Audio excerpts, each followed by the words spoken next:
Herkese salam. Bugün sizinle Özbek pilavının hazırlanmasını bölüşeceğim.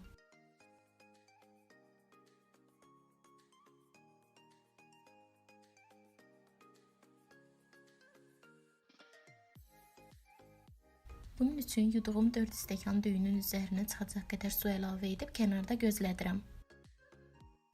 3 ədəd iri soğanı, 1 ədəd iri yer kökünü və 1 ədəd iri pomidoru xırda-xırda doğrayıram.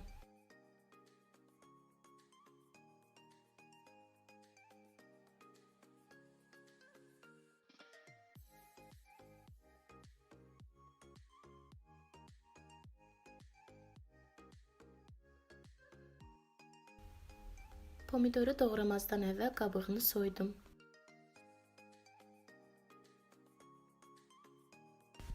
Bir dəstə şüyüdü xırda şəkildə doğrayıram. Yağ əlavə etdiyim qazana soğanları əlavə edib azca qovururam. Üzərinə yarım çay qaşığı duz əlavə edirəm. Azca qarışdırıb üzərinə doğradığım yer kökü və pomidoru əlavə edirəm. Çay qaşığının ucunda pul biber və sarı kök əlavə edib qarışdırıram. Yarım çay qaşıq sarı kökdən istifadə etdim.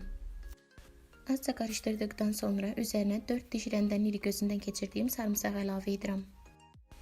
Qeyd edim ki, Özbek pilavının hazırlanmasında 700 qram mal ətindən istifadə etdim. Əti öncədən qaynatdım. Qaynatdığım ətin suyunu qarışımın üzərinə əlavə edirəm.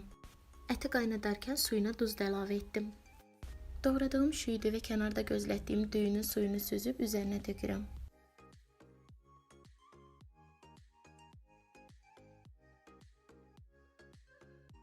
Azca qarışdırdıqdan sonra ətləri əlavə edirəm. Normal odda ara-ara qarışdıraraq biraz bişirirəm.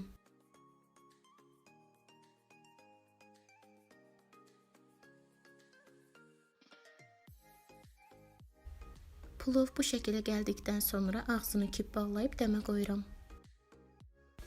Qeyd edim ki, plovun hazırlanmasında ümumi 150 qram kərə yağından istifadə etdim.